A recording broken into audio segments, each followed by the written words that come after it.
Corporation. And as I mentioned earlier, it is the parent corporation of Healthy Kids Mississippi. And I will serve as your moderator today.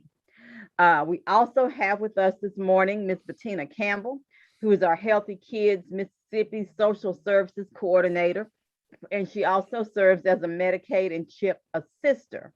She was kind enough once again to put this webinar together for us today. We also have with us Mr. Thomas Robertson, our Technology and Metrics Director, who is assisting us with all the technology. So we do appreciate both of them. We want to recognize our board chair, Jennifer Garrett, and our executive director, Dr. Michael O. Minor.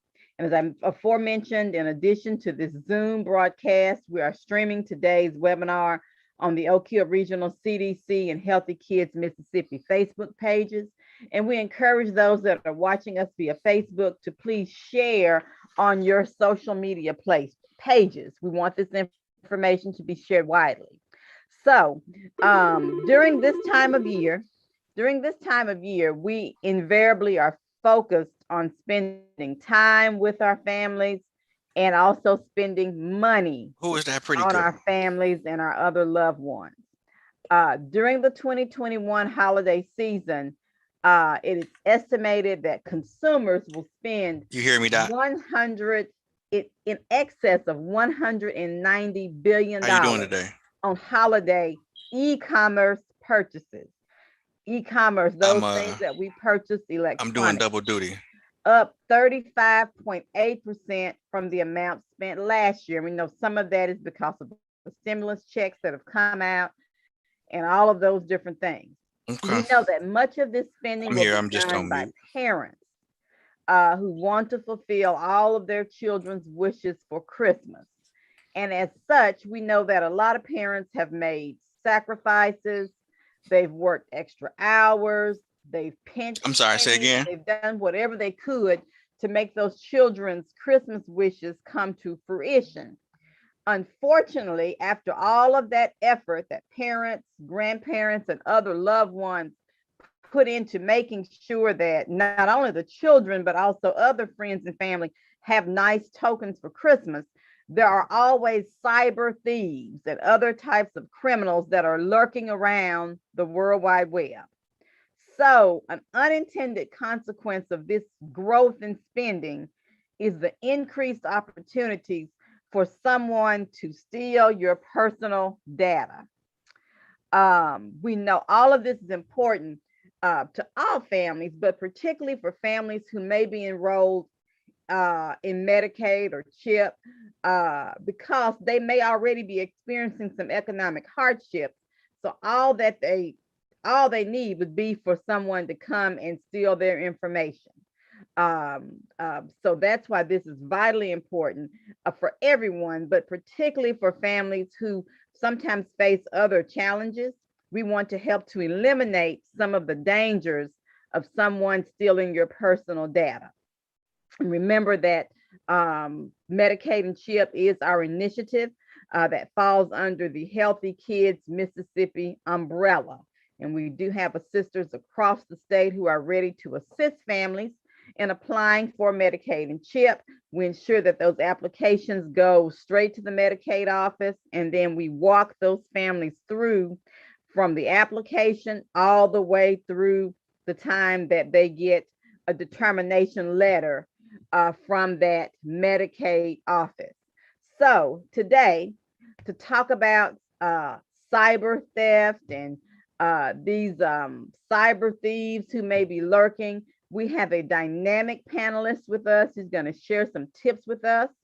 His name is Mr. Terrence Campbell, and he's going to talk to us about how to spot suspicious requests and some steps that we can take to thwart potential attacks when shopping online for the holidays, when using our personal computers for work, or when sending emails or texts to our families and friends during this holiday season. So Terrence, we thank you for being here. We know that you are a published information security and instructional design practitioner with more than 35 years experience in IT.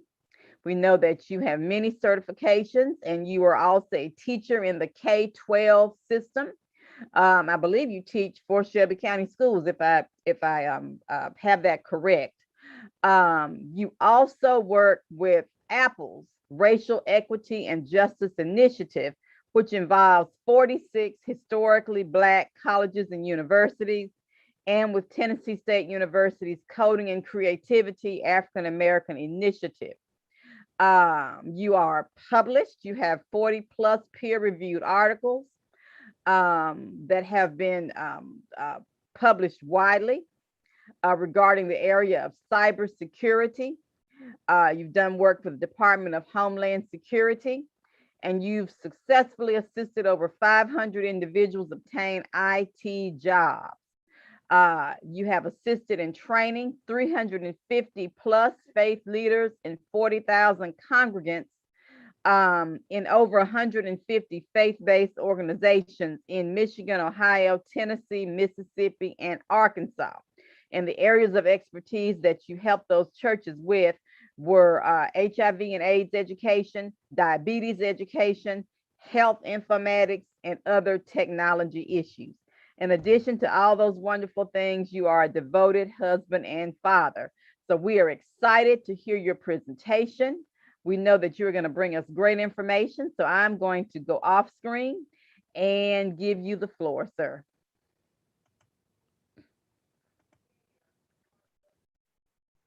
Good morning, everyone, or should I say afternoon? I guess it just depends on where folks We are. can't hear you, Karen.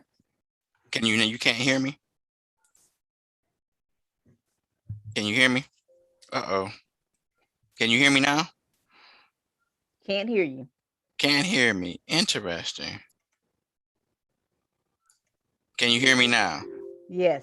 Oh, that's why. Okay. Anyway, thank you so much for that introduction. I'm not sure that I'm really that person that I may need to go look for him that you just introduced. Good afternoon, everybody. I did teach for Shelby County Schools. I don't teach for Shelby County Schools anymore just because they're not doing any virtual stuff anymore, elected not to keep me. And so can you see my let me do this really quick. Oh, I need you to allow me to share my screen. Sure.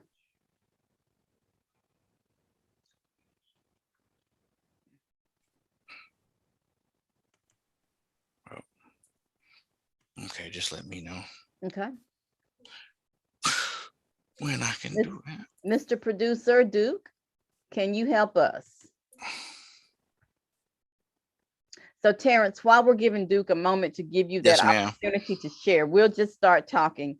I know that a news story that I heard on last night, I think it was one of the local news stations here in the Mid-South, talked about the very thing that we're discussing this morning. So I know that it's not a coincidence that came about.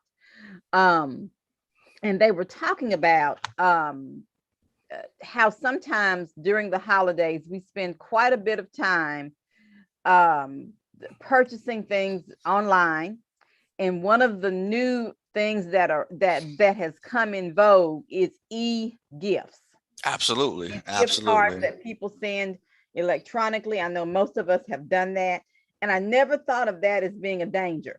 Oh yeah, I mean, especially now, with COVID, right? So folks are trying to, social distance themselves as much as they possibly can. And so as we think about more intentionally or being safe online, right? So that's cyber hygiene. And so all cyber hygiene is making sure that you're engaging in activities routinely that help to make sure that those devices that you use are free from infection, right? And so to your point, one of the big words that we have not, been able to go longer than a week, we're hearing maybe in a couple of days since COVID has started, is ransomware, right? And so ransomware, just so you know, ransomware is a malicious type of software. Okay. And so what that does, it actually scrambles or locks your files up. And so no different than you lock your house, right? You lock your house up, you need a specific kind of key. And so if you look at your device, right, whether that is your laptop, whether you're a traditional desktop, or these things right here. So I don't consider these to be a smartphone. It's a pocket computer, because it does just a whole lot more than just, make phone calls. A phone for me, we can go all the way back to, using nickels, dimes, nickels, and quarters, kind of deal on the corner, but far less this is our life. This is our life. And, to your point, I would like everybody to just stop and think about two things. A, would you go back and get your wallet if you left it somewhere? Okay. How much quicker would you go back and get your phone if you left it somewhere, right? We all have a situation in which we've driven at least an hour to go back, get our phone. Oh, shoot, we thought we had our phone. I mean, that's you leaving out your house with your keys, your wallet, i.e. purse, and your phone. And in many cases, folks, it's the phone and their keys for them, because, to your point, we are just so connected with respect to all these digital mediums. And so we've got to be very, very careful with respect to those behaviors, right? Because as Ruth said, cyber hygiene is about behaviors, those behaviors that the bad guys engage in. And so that's called social engineering. Okay. Wow. And all social engineering is just a fancy way for folks talking slick to try to get you to give them something very important to you, as your data. Okay, is your data. So what do I mean by data? And so one common piece of data that we all use is your credentials. Okay, your online credentials. And one of the that's just a slick word for saying your username and your password. Okay. And so we got usernames and passwords for everything, to the 3 or 4 different email accounts that we got, to Snapchat, Twitter, our bank. Many of us are on doing bank accounts. Many of us have some form of cash app, whether that cash app is connected to your bank or not. But then we also have tons of these cards, that you were talking about, whether it's an EBIT card, whether it's a debit card, whether it's a credit card, or some other kind of card. Because every time we go in somewhere, everybody sign up for a card, get a discount, sign up for, and I'm like, what? I don't need any more cards. Okay. But the other kinds of information that folks are trying to get from you, your social security number, your birth date, your address. Okay. Your driver's license number, all of those kinds of things that generationally we were either taught to memorize, because my dad, in terms of my driver's license, I had to memorize my driver's license number before he would let me drive, right? Sure. But while that's a whole lot of numbers, I would challenge us right now to think, what if our phone went dead right now? Would we be able to recite or dial our best friend's number? No, because we have made ourselves very dependent on these things, right? So it's a habit for us to just go in, boom, boom, boom, and do what we need to do. So the bag. I'm sorry. Yes. I'm sorry. I got go ahead. Yes, ma'am. You say we go back, and I think now you can share your screen in a moment. But so when we go back to the house, if we've forgotten our wallet, our purse, our cell phone, or go back to a store, because that's a part of us that we've left. We've left a trail that the thief can follow us, can get to our home, can get to our loved ones. So in essence, you're saying when we go online or when we use these cards that are tied to all of our vital information, we're leaving a trail, just like leaving our other items behind in a store or some other public place. Wow. Absolutely. You are absolutely correct. No different than Hansel and Gretel tried to leave a trail of breadcrumbs. so Yeah, that that they could sounds like get back home. trail of We cookies. are, huh? Trail of cookies for me. Okay, trail of cookies. I mean, because that's apropos, right? Because this is the season for whatever Absolutely. sweet is your vice, right? Mhm. But definitely. And so the interesting thing, though, that when you are in a virtual environment, those cookies or breadcrumbs can be put together to create a profile for you Mm. that the bad guys can use for a whole litany of just nasty stuff. First of all, they can break into your email accounts, your bank accounts, and any of those accounts for which they've obtained a username and password. Mhm. Okay. So before I get into any of the other strategies, if you using the same username and password for all of your social media, your digital stuff, you should be very afraid, because once they crack one account, they're going to actually go and use that to systematically crack all your other accounts. And the first thing that you going to say, oh, well, they shouldn't be doing that. It's not about whether they should or shouldn't be doing that. Okay. That's what bad guys do. Mhm. That young man that's on trial right now, he shouldn't have took that gun Mm-mm. and did what he did, but he did it. Mhm. He did it. We got folks, they shouldn't be complaining about the vaccine and all that kind of stuff. It's the greater public, but we where we at with that, okay? It's not an issue of what folks shouldn't be doing as much as how you are going about protecting yourself. You're not going to leave your house open. So why should you leave your digital assets open? And so as we go back and we were saying cyber hygiene, so username and password, social security numbers, driver's license, credit cards, email addresses. Okay. And there's tons of other data that I think that you will come across. They can not only break into your accounts, they can create new accounts Mm. in your name. Okay. And so going back to that term I was using, say malware, and so that's just malicious software, meaning that it's out there and it's supposed to do bad things. Okay. And these are just different types of malware, because I've heard folks, what's the difference between a worm and a virus and malware, or Trojans and malware, adware and malware, spyware? It's all malware. Okay. It's all malicious software.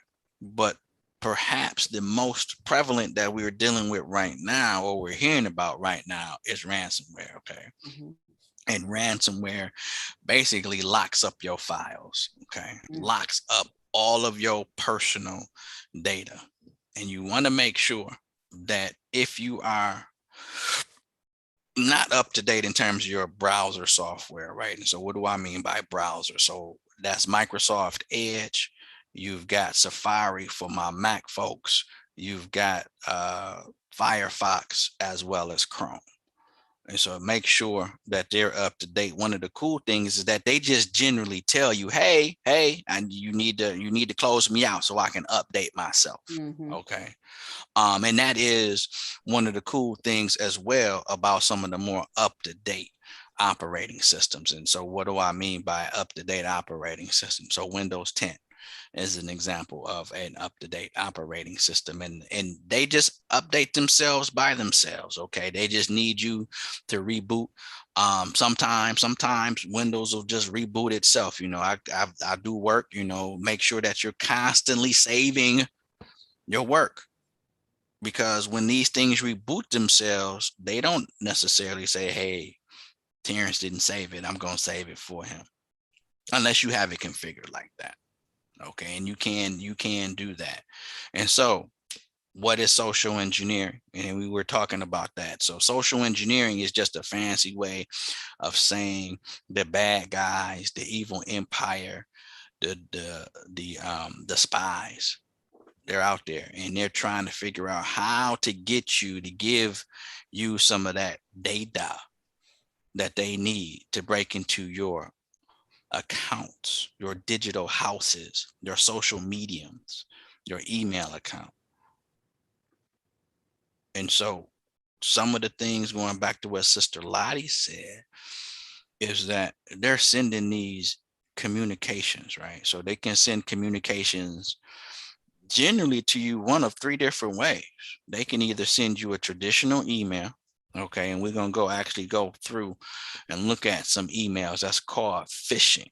Phishing, okay. Phishing is when they send you an email trying to get your information. For my folks in the South this time of year, it's not we going out and getting no fish, which I wish I could do.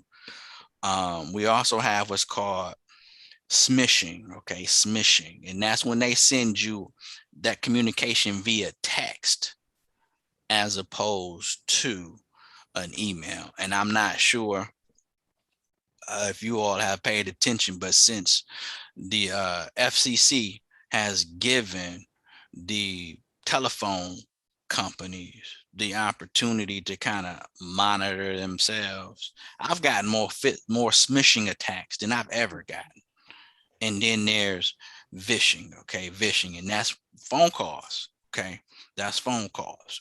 And so since the phone companies or telecom carriers have been able to manage themselves, I've gotten more smishing, again, which smishing is just SMS, that's texting, XMS, which is texting. And the interesting thing about the smishing attacks is that you don't need an internet connection typically for those, but for vishing and phishing, because vishing is voice over IP and then phishing is email, you do need an internet connection.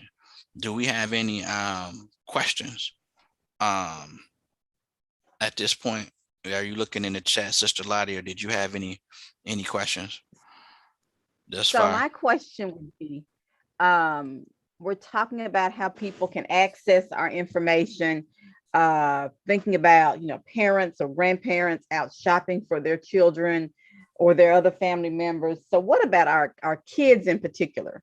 I think most adults hear it and get it, that they need different passwords on different things, even if it's perhaps a grandparent that Mm-hmm. is guardian for their grandchildren. Either they don't use social media at all, or don't shop electronically, or they know enough to kind of vary those passwords a little bit.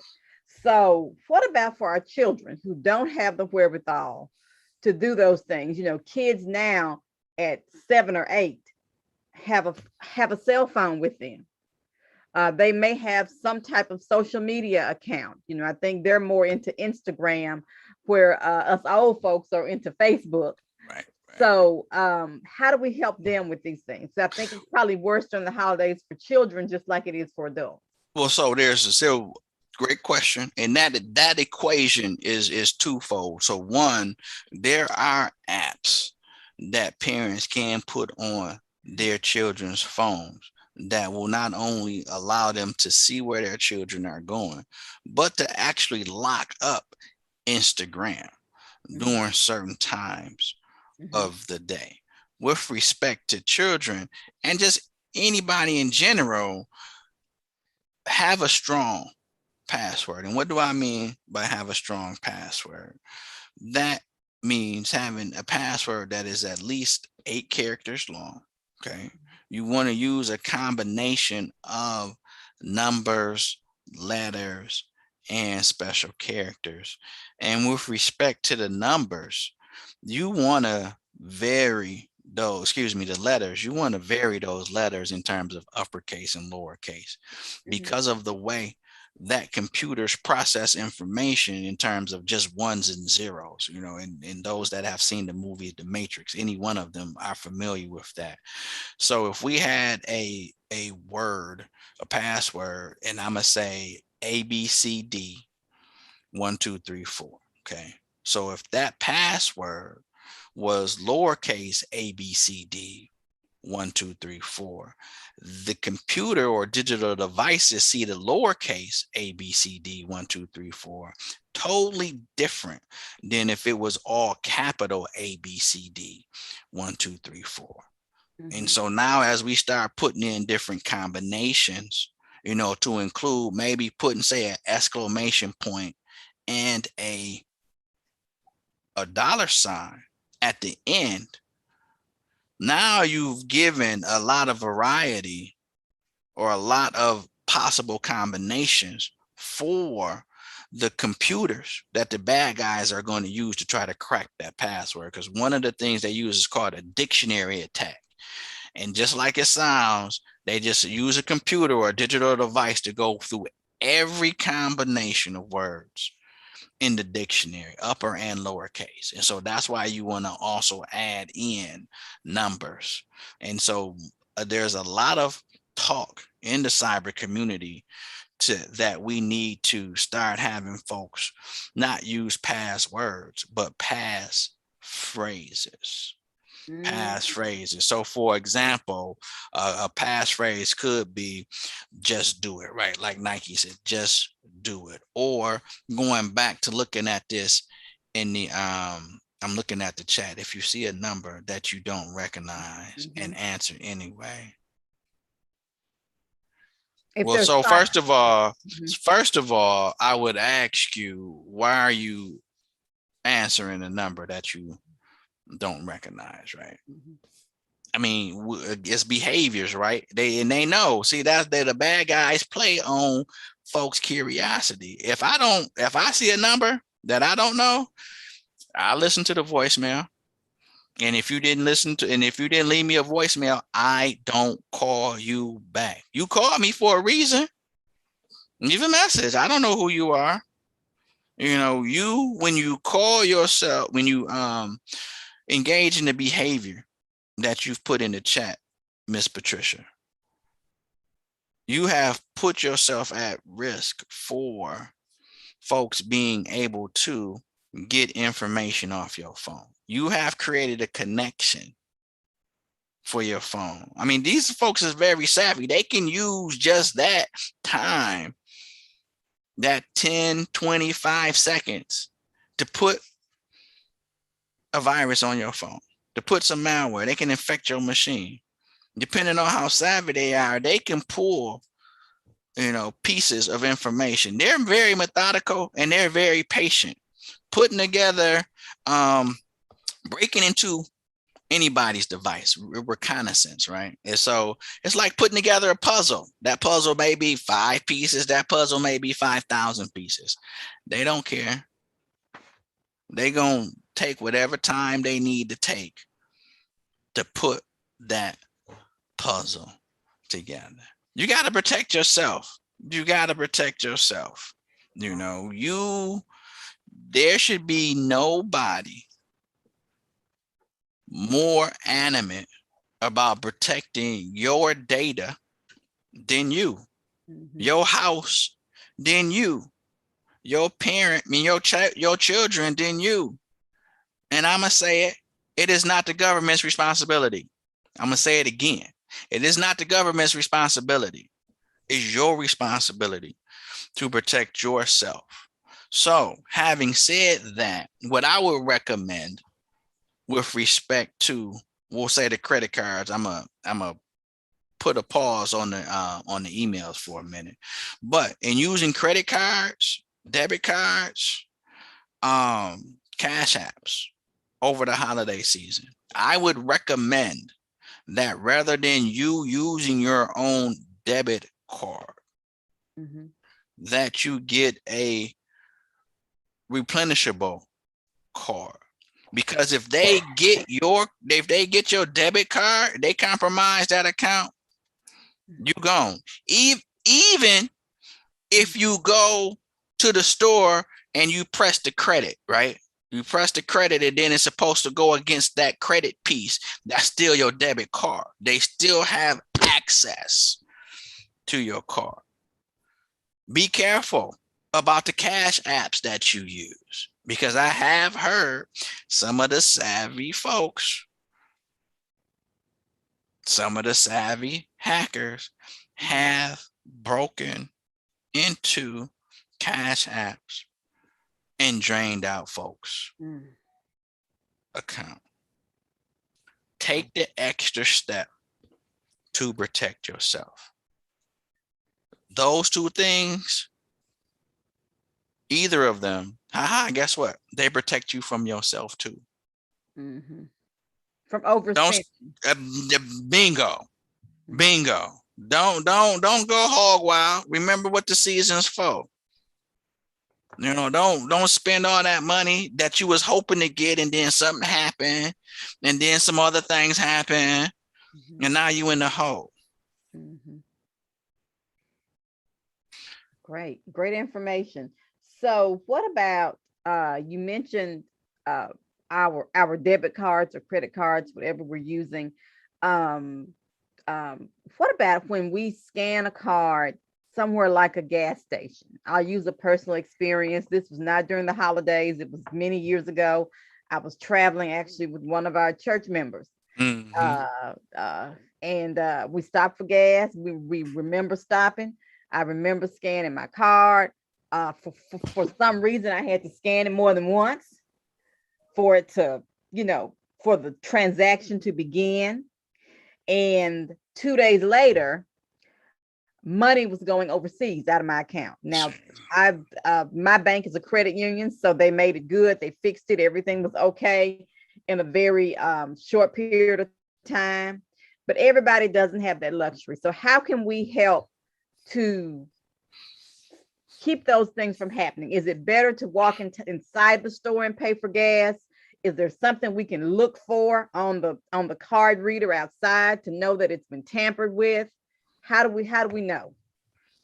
I would say anytime that you can go into a place of transaction and have that transaction happen between you and another person using a digital device, that's always a good thing, because you usually get a receipt for that, right?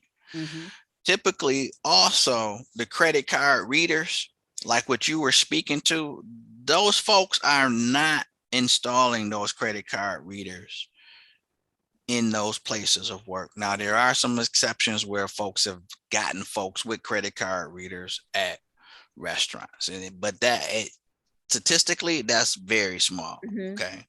But the first thing, that people need to do is be aware. Okay. Don't be so gullible. I'm gonna just say it, gullible in life, that there is nobody that's out there that's trying to do harm to you. There are people that are out there. There are whole communities and cities and in states, countries that subsist on fraudulent activities, okay, i.e. cybercrime, which cyber hygiene is to be put, help you to help protect you from that. Hold on just a minute. Uber's $20, so I'm gonna take a scooter instead. Okay, take it. Be safe, buddy. Okay, I'm sorry about that. The other thing is, if you can help it, you remember, get a replenishable credit card, green dot. I mean, and I know that it may be inconvenient, right, for you to do it, but do you want to be inconvenienced by having to get a card and replenish the card, or do you want to be in your situation where all your money is gone overseas? Because a lot of folks in general don't do business with credit unions. That's one of the, you point out, that's one of the reasons I do business with credit unions, because they are more liable to their members than banks. And they will do things that banks won't do for their members. For a bank, you just a number. So if you've got to change your life around to protect yourself, because that's what it is. It's not inconvenience and somebody else should do this and do that. To protect yourself, you can't ask, or we can't be asking folks to do things for us that we're not willing to invest in us, i.e. cyber hygiene, protect us. The flip, though, is this is what I really challenge the broader folks those folks that have been the victim of some kind of cybercrime. Go tell the police department. Go tell the FBI. They have whole divisions specifically for that. And one of the main ways in which they catch the bad guys is they develop profiles. But if they don't have information to develop these profiles on what they're doing, then we can't catch the bad guy. I mean, it's taken a long time. And I don't know if you saw, I think it was last week or the week before last, that there was a major business that had been hacked and infected with ransomware. The government was not only able to get the money back, foil that crime, but also tracked that crime to the Ukraine. And so now the US this is probably one of the first sanctions that is being put on a country with respect to harboring cyber criminals. And that's what it's going to take. That's what it's going to take. I mean, we don't change, again, it's behavior, right? We don't change behavior until it hurts. And that behavior is changed faster and is more enduring than when it hurts. And you want to hurt a person, an organization, or a country real bad, take their money. Absolutely. Because that's where it hurts them. That's where people pay attention. Shouldn't be only the money, but that's simply where it is. Especially this time of year. Great information. So for some of the families who may be recipients of Medicaid or CHIP, they may also be recipients of other types of assistance. For example, an EBT card. We know that during the pandemic, families were blessed with lots and lots and lots, and even our senior citizens who are not Medicaid or CHIP recipients, who are simply our needier seniors, were blessed with lots and lots and lots of funds to buy food with. We didn't want food insecurity. Our government, let me say it that way, our government did not want food insecurity to get worse during this pandemic. So in addition to all these just like that, they dump this large amount of money on these cards. Now we know that there are some individuals who share these cards with other folks, and they give their codes out, and in exchange for it, they get some money. We know that's not the right thing to do, but we know it happens. So how do we protect those that are not doing that? Folks who are thankful and happy to have this extra money for food or extra funds for food. How do we protect those types of cards? Because it's not quite like a credit card or a debit card. Well, this is what I would say. One, let's focus on what they have in common than the differences that they have. And so the differences would be primarily which agency is just giving them the money, right?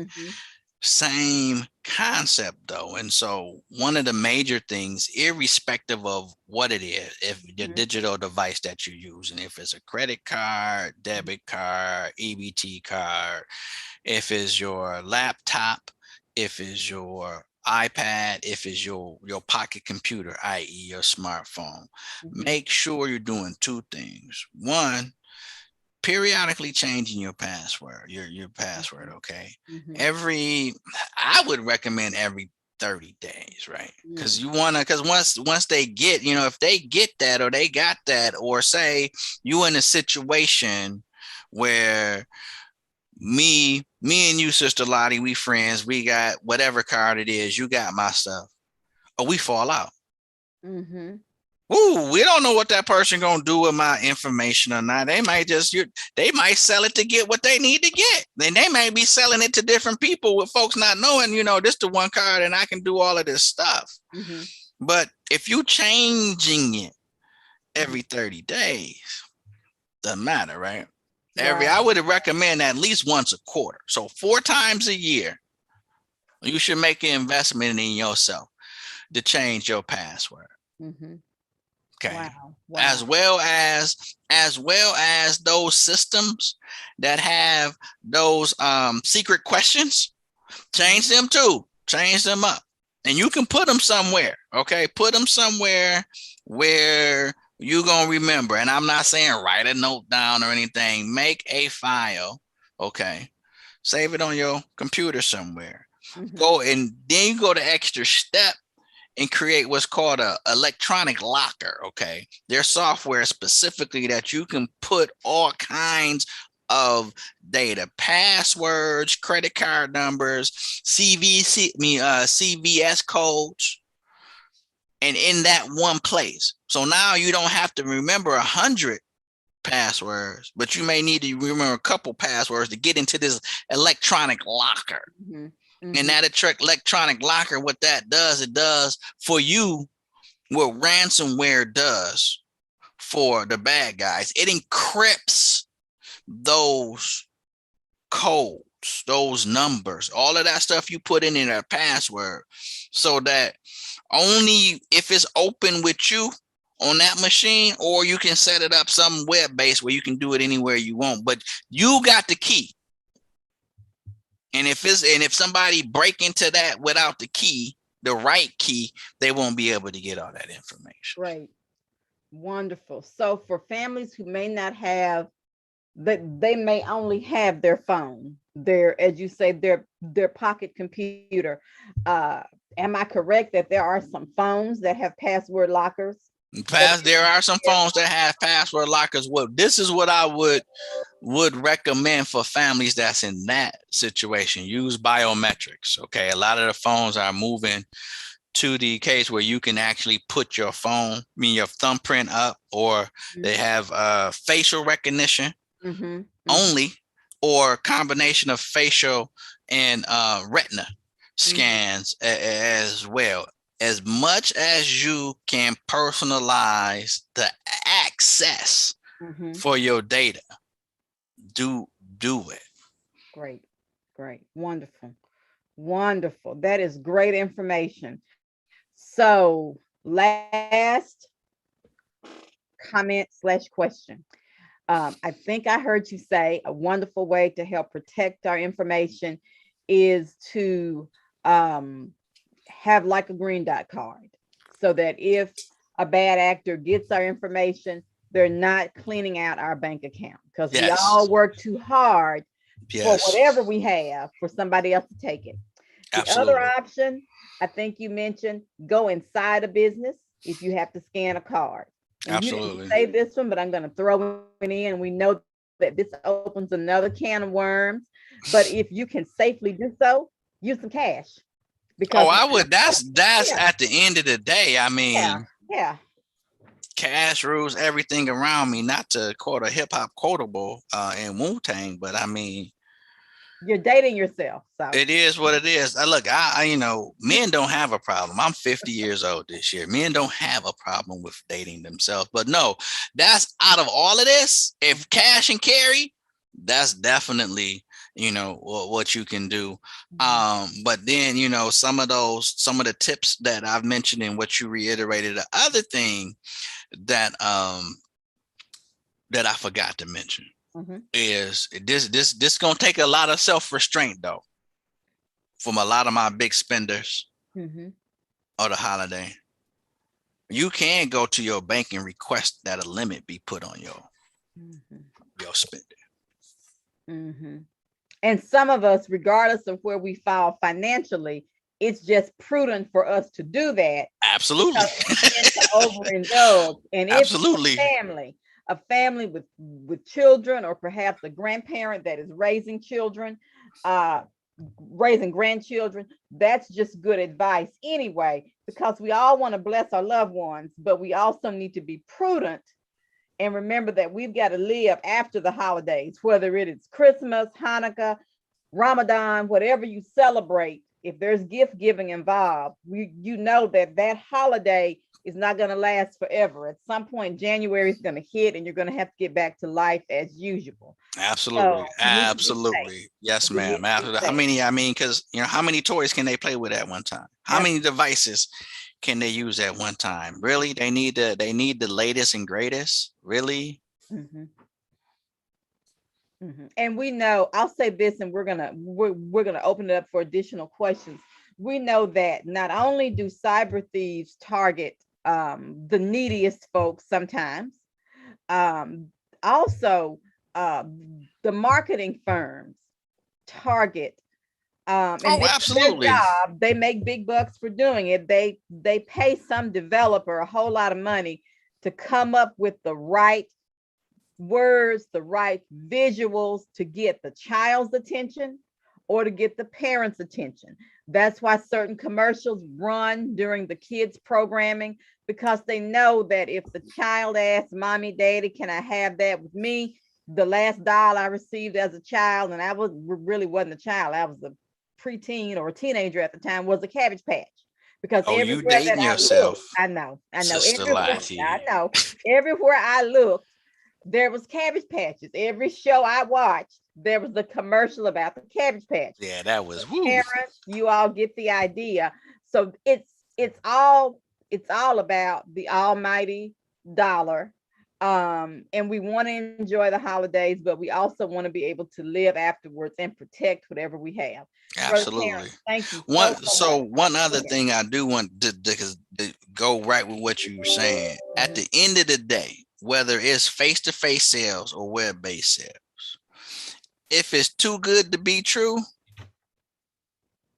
then it's not true. Because again, there are bad guys out there. That's all they do 24/7 is figure out ways to get you to give them your money or your data.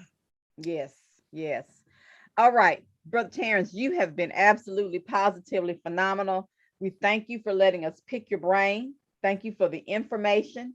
Hopefully, everybody that's watching, whether it's a parent, a grandparent, one of our Medicaid, a CHIP, or sisters, or one of our partners, hopefully, everybody will use this information for themselves and for the families that they work with, just to protect ourselves. We want to go Absolutely. over to a video that our technology and metrics director, Mr. Thomas Robinson, has put together, and he's been helping us with some of the background technology. But again, Terrence, we thank you. Thank you. Thank No, the you. pleasure As, is as mine. Thanks always, for the you've done a opportunity. phenomenal job. Stick around with us for a few minutes. We're going to go to our commercial break. I think Mr. Robinson has something he wants to share with us on screen. It's in your hands, sir. There are Mississippians applying for health insurance that may not qualify for a program. However, we all know it is important for families to have health insurance. This is why Healthy Kids Mississippi has been working with our state's federally qualified community health centers, or FQCHC, to help our fellow citizens find a medical home.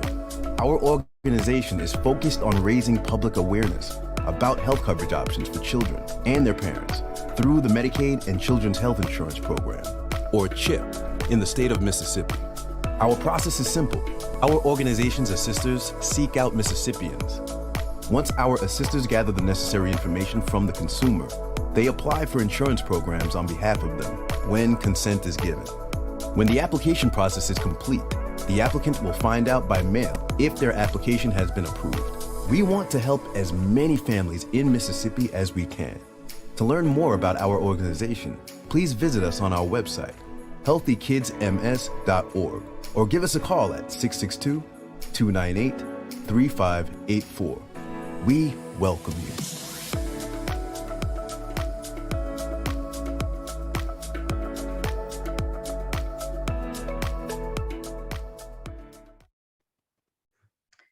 Wonderful, wonderful, wonderful. Thank you, thank you, thank you, Thomas Duke, for sharing that information. We want everybody to remember that this is a production of Oak Hill Regional Community Development Corporation, and our specific emphasis today was from Healthy Kids Mississippi. I hope you enjoyed that wonderful infomercial that Thomas put together for us. Keep that in mind. If you know someone who is seeking Medicaid or CHIP coverage, or perhaps they don't know what they're seeking, they just know they need some insurance for their family, Healthy Kids Mississippi is certainly an option for those individuals. And then, of course, we'd be remiss if we did not mention Get Covered Mississippi which does enrollment for the marketplace, the Affordable Care Act. All righty, let's remember that we are at that time of year, as Terrence Campbell has told us, that we must be extra careful to protect our dollars and cents, protect our information. Let's not leave a trail behind for somebody to take our information. All right. Remember again, this is a production, as I mentioned, of Oak Hill Regional Community Development Corporation. We want to again acknowledge our board chair, Ms. Jennifer Garrett, our executive director, Dr. Michael O. Minor, and all of our Get Covered team, and most importantly, our Healthy Kids Mississippi team.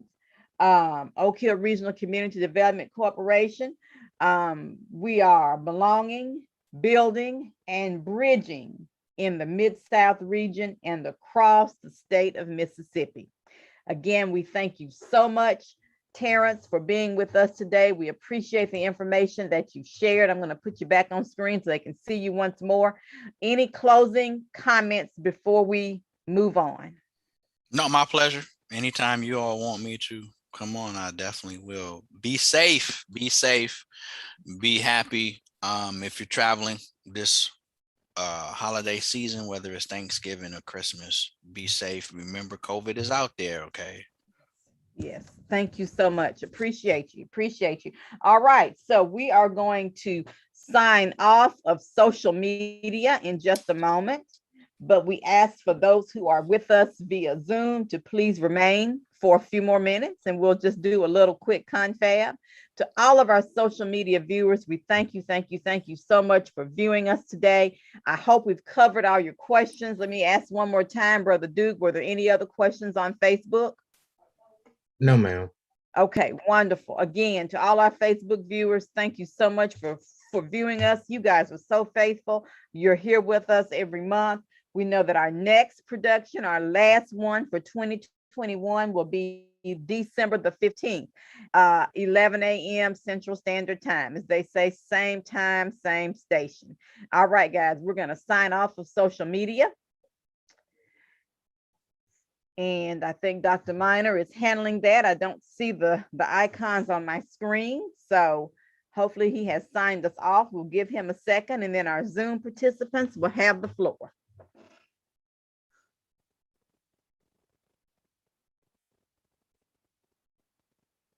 Okay, Dr. Minor, are we off social media?